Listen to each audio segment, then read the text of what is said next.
Well, I accomplished my first goal. I didn't trip while walking up. Last month, we got to watch some Office episodes, and I'm really a big fan of The Office, so I thought that this was probably a little bit fitting for what we're going to talk about today. Let's watch. We do safety training every year or after an accident. We've never made it a full year. This particular time, I was reaching for a supply box on the top shelf when one office worker, who shall remain nameless, kicked the letter out from under me and yelled, "Hey, get off!" I fell and busted my ankle. I'm legitimately scared for my workers.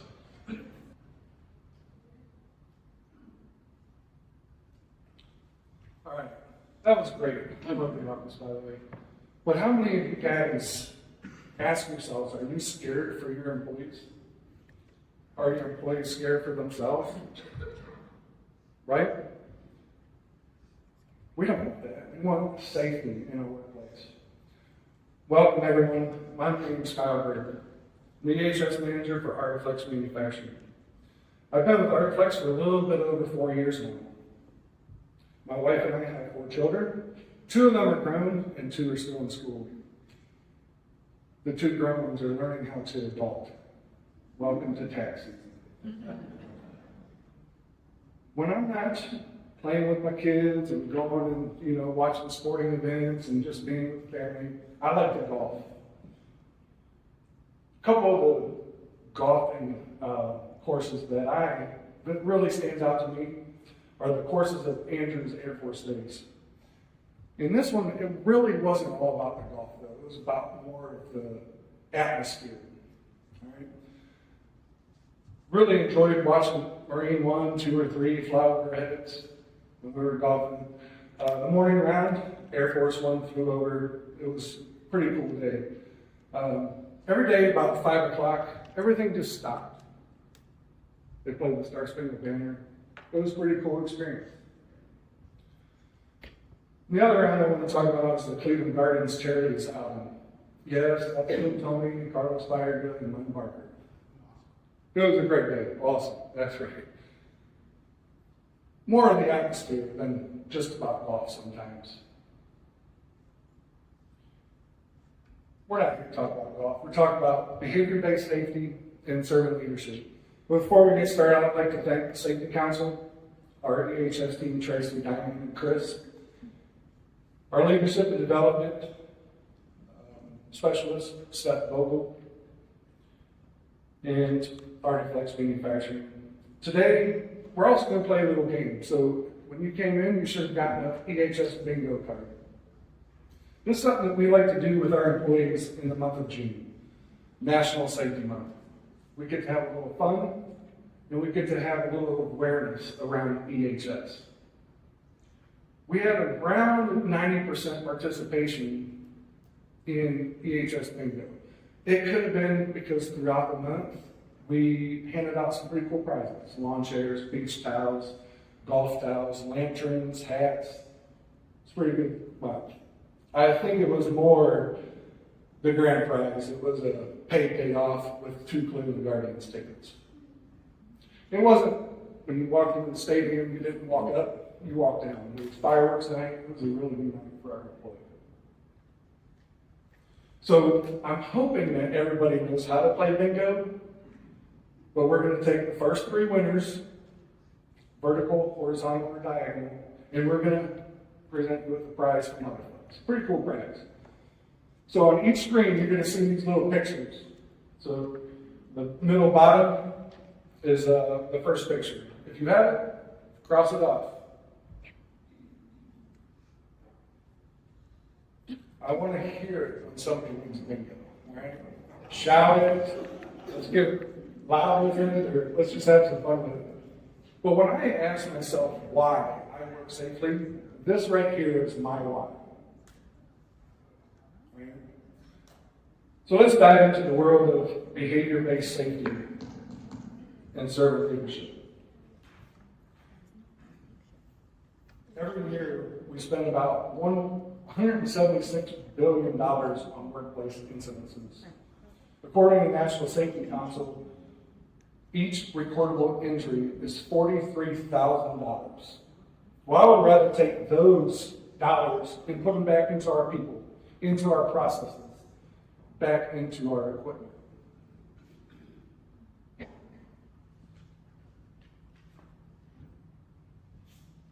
Our discussion today revolves around the critical topic of safe work practices.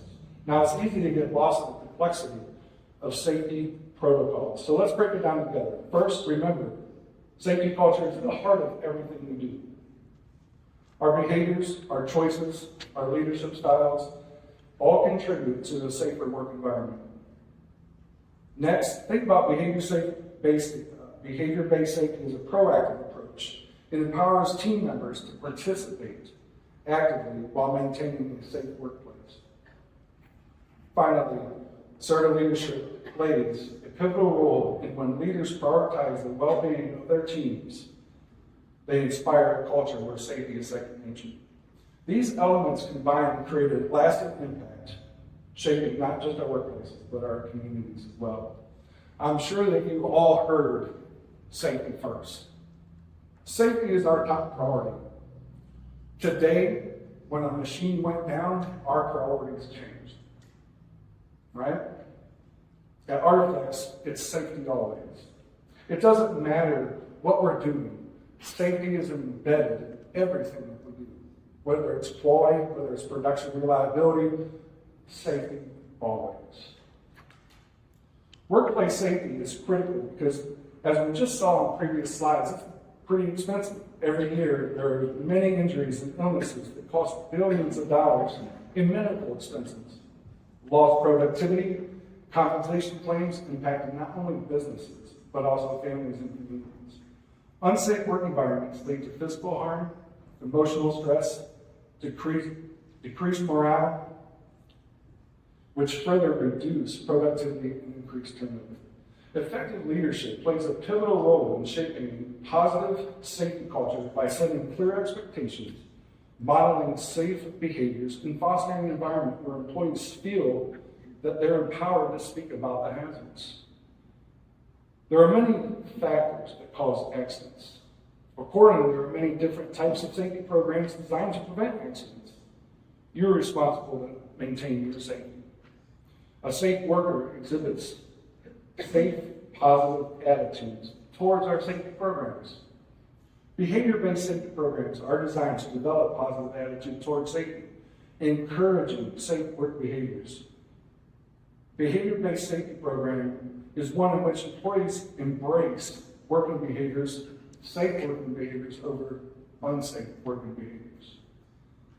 A safe working attitude is directly related to the behaviors at all times, even when unsupervised.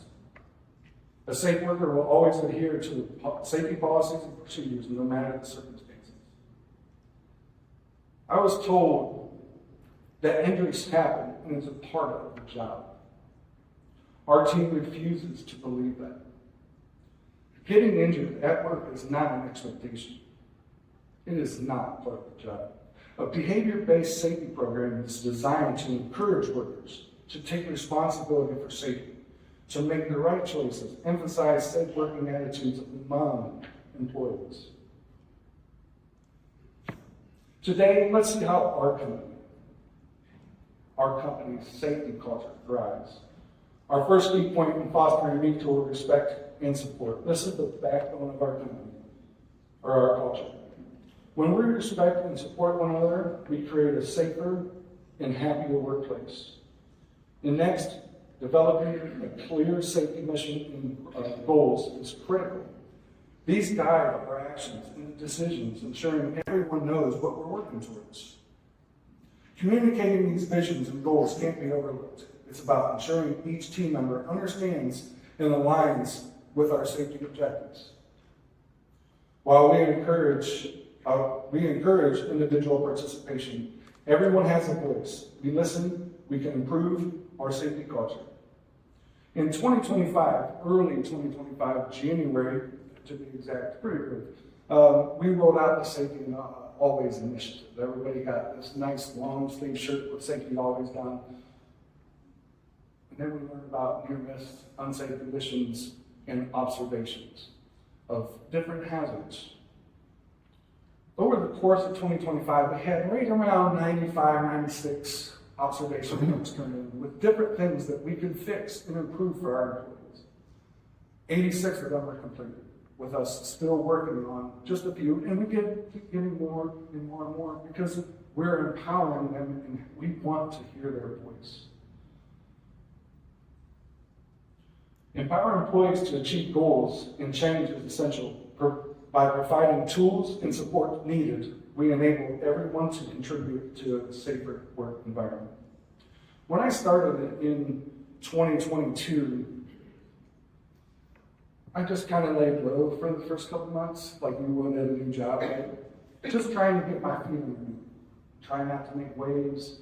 I walked up to one of our automated systems, and that day we were running the automated system in manual.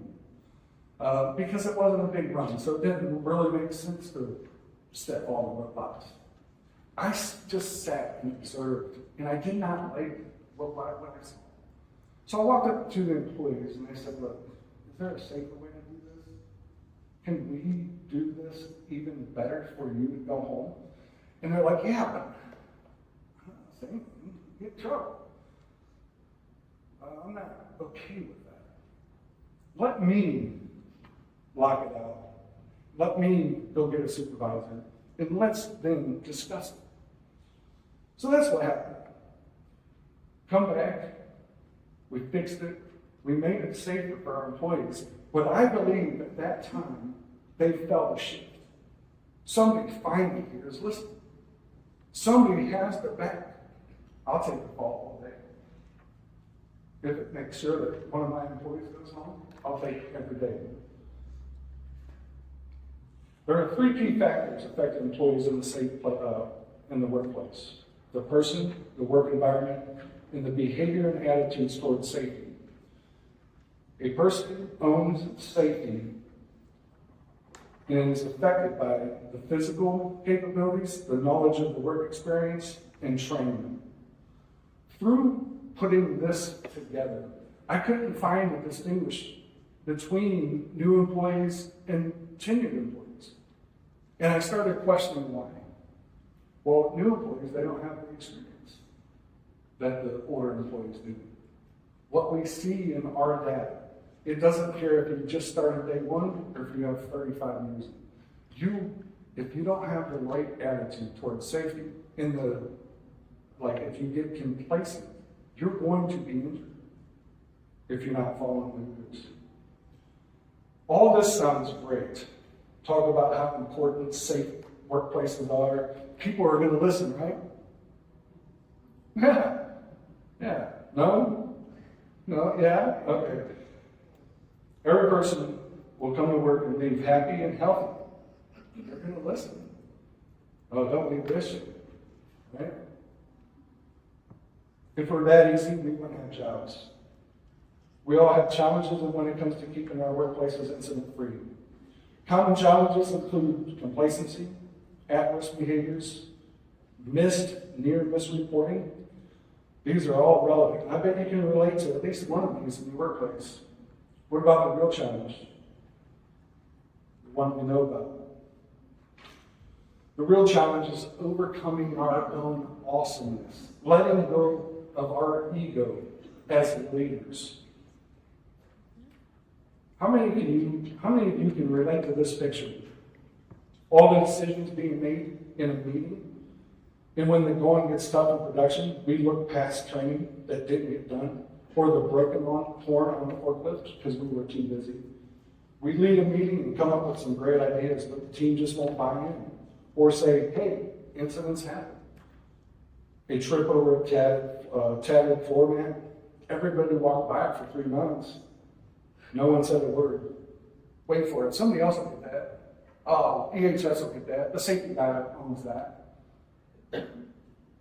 Our teams look to own safety at ArtiFlex. And what does that mean? Safety isn't something that we can buy. It's something that we own. Something that we need to be clear of what it means and hold each other responsible. A great safety culture can cannot exist without every person at every level taking accountability for practicing safe habits. So how do you build a safe work environment that goes beyond written rules and procedures? And how do we breathe life into safety with ArtiFlex? The answer is that we all work together, and today I have two frameworks to share with you: behavior-based safety and servant leadership. Let's break down behavior-based safety. Raise your hand today if you signed up for getting hurt. Was today the day? Did one of your employees today stand at the time clock and say, "Hey, I'm volunteering. It's my turn." Bingo! All right. That wasn't loud enough. That's awesome. Congratulations. Bingo. Very good. But I thought you were raising your hands, I swear to you, that hey, it was my turn. No, I don't want it to be your turn. But no, not one of our employees today said, "Hey, it's my turn. I'm the one to get injured." That would be silly. People go to work every day expecting to come home at the end First of the three, I'll day. let her have it. Do we have another bingo? Yeah. Here, oh yeah, bingo! All right. That was aggressive. All right, 2 down. There's one more winner out there. All right. People go to work every day expecting to come home at the end of the workday. We can say with absolute certainty that nobody wakes up expecting to get hurt on the job. Behavior-based safety works because it builds safe habits, it works when unsupervised, and empowers personal responsibility. Behavior-based safety culture boils down to 4 key practices. Observation. Ask yourself and the team the difficult questions. Where are we as a team? Where are we as a company? And where do we want to be? Educate and train leaders. Educating them about the principles and the tools and strategy. Coach with correction and positive reinforcement. Not anywhere on here is it going to say the first thing that you do is discipline. That's the last thing we want to do. We want to change with positive reinforcement and change that behavior. Now, I'm not going to take that off the table. There is going to be some difficult conversations. But we want to change that behavior for them. And then monitor progress. Talk to the employees. Get their buy-in and hear their voice. Today at 2 p.m., I get to be a part of our company's management review. This is where we share results from the previous month. Topics such as sales, on-time shipping, quality, and many more topics. I get to share with the group about the safety of our employees. This is where I get to brag on our teams and their results, not my results, our team's results. I could be their voice in everything that they've accomplished for that month. This is one of my favorite meetings for the month. We all probably sit in a lot of meetings, but this one here, I get to be the voice of our employees. So what do we do for building a safe culture? In Observe, we have the observation cards and near miss cards. We get to do safety assessments in different auditing. Educate and train, we have monthly safety training. We get to do supervisor training, new hire training, coach with positive reinforcement. If any of you guys are a safety person here, it becomes pretty, it's hard because there's a lot of negative. And try to use the 2 for 1. If I find one bad thing, I gotta go find 2 good things, and I have to reinforce that positivity. And then we monitor progress with monthly management review, town hall meetings, training completion metrics, different things that we do for our employees. It's kind of like the plan, do, check, act that we're probably all used to. Some example of motivational influences: an individual's self-worth, a secure work environment, desire for achievement, desires for recognition, and how an employee feels about the job in general. Sometimes you must address motivational influences if it's hurting morale and the desire to maintain a healthy environment. Motivational points such as asking employees what further input, getting their voice, following up with the employees, holding progress meetings with the employees, providing employees with the tools they need to do their work, recognizing the needs of our employees, recognizing employees for a job well done, and fostering a sense of community at our facility.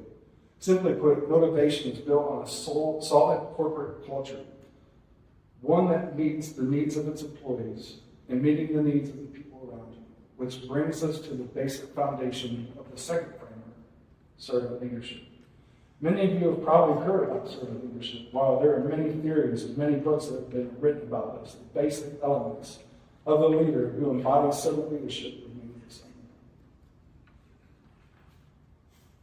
The 5 principles of being a servant leader: you must be authentic. Oh my goodness. We have given all of our prizes already.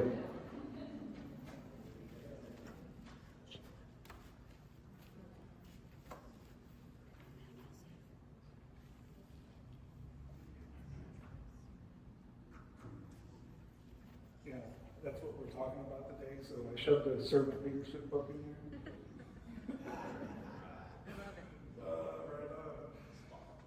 Very good. Thank you, Tracy. Once again, the 5 principles of being a servant leader: we must be authentic, vulnerable, we must be accepting, we must be present, and we must be useful. Servant leaders are leaders who put other people's needs and aspirations and interests above their own. Servant leaders deliberately choose to serve others, and servant leaders' chief motive is to serve first, opposed to lead. The characteristics of servant leadership include relationship building, listening, understanding and fostering open communication, connecting with and valuing individuals' feelings, future-oriented, uniting people around a collective vision, balancing visionary goals with everyday tasks, community-oriented, building trust and taking responsibility for others' well-being, fostering personal and professional growth, development. These qualities define a servant leader and contribute to a strong, resilient community. In servant leadership, it takes the traditional hierarchy of the leadership at the top and flips it completely upside down. Here, the traditional model built around authority. The leaders give the instructions, management enforces them, employees carry them out. Servant leadership takes a different approach. The leaders serve from the bottom, giving employees the support and the need to bring their best work forward. With this reverse flow, customers benefit from empowered teams, and the organization becomes more adaptable and people-centered. Employees aren't waiting on direction. Servant leadership empowers the employees to make decisions safely.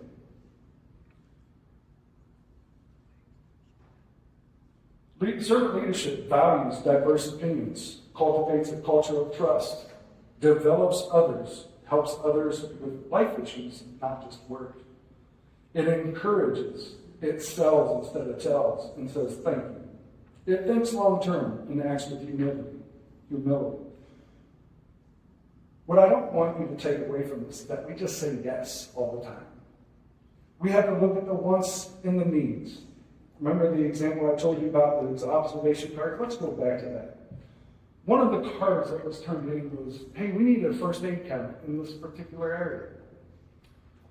So we got our team together, which my nurse is here today. Thank you.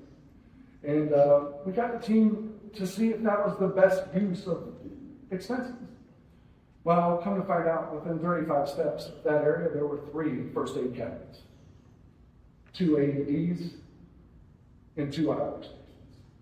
We just have to train them on how and where they are. So what we did was we got the employee together and said, hey, here's what I think we could do instead of putting up this. How about we put some maps up around our facility, calling out where AEDs are, and first aid cabinets, and fire extinguishers, and rally points, and eye wash stations, and so on, and so on. So that's what we did. And we followed up, we made sure his voice was heard that day, right? The The key point to that is looping back and making sure that every employee's voice is heard. This is where behavior-based safety practices meet servant leadership. Because leadership is just not about controlling people, it's about caring for people and providing the necessary resources to perform at their best. Leadership isn't about being the boss, it's about being present for people and building a working community and environment where they can thrive.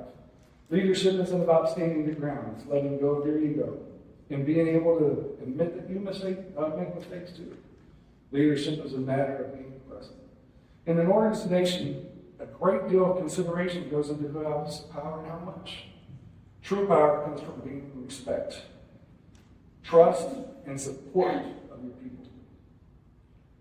And this is what I've been talking about. Behavior-based safety meets servant leadership and it results in a safety culture that thrives and sends every person home the same way they came in. Behavior-based safety and servant leadership are two of many theories and frameworks that people choose from. Your workplace may use something different. I just wanted to share with what we use at ArtiFlex. When we strive to make each day better than the day before. We're not looking for perfection. This is a continuous improvement in asking ourselves over and over, is this where we want to be? Where are we at? And how do we get to where we want to go? Some of the things that we use to collect data and look at our safety culture is the app safety culture. I don't know if anybody uses that app safety culture, but at ArtiFlex we use it for a lot of different things. Not just safety, but also quality. All right? Inside that app, you have so many different things that you can do. We do a lot of auditing, and I mean a lot of auditing. All right, we ask different questions. Are the fire extinguishers and eye wash stations and rally points, are they clear of obstructions and different things like that? We do all of our incident reporting through safety culture. It's really nice because you can, on safety culture, assign corrective actions to different people and have accountability for those corrective actions being done. We also have the near miss and risk reduction card and observation card. We do monthly safety trainings. This year we're going to be doing 30 monthly safety trainings. 30. Next year is going to be 36. That's a good number, right? We get to learn about, well, this month was laser safety awareness. We have 3 class 4 lasers. That'll cut your arm off. I'm not exaggerating. So we have to make sure that our employees are trained on stuff like that, along with machine guarding and different things in our facility. And then you guys just played safety bingo. I appreciate everybody's willingness to play with us today. But our employees really, I feel that they look forward to safety bingo.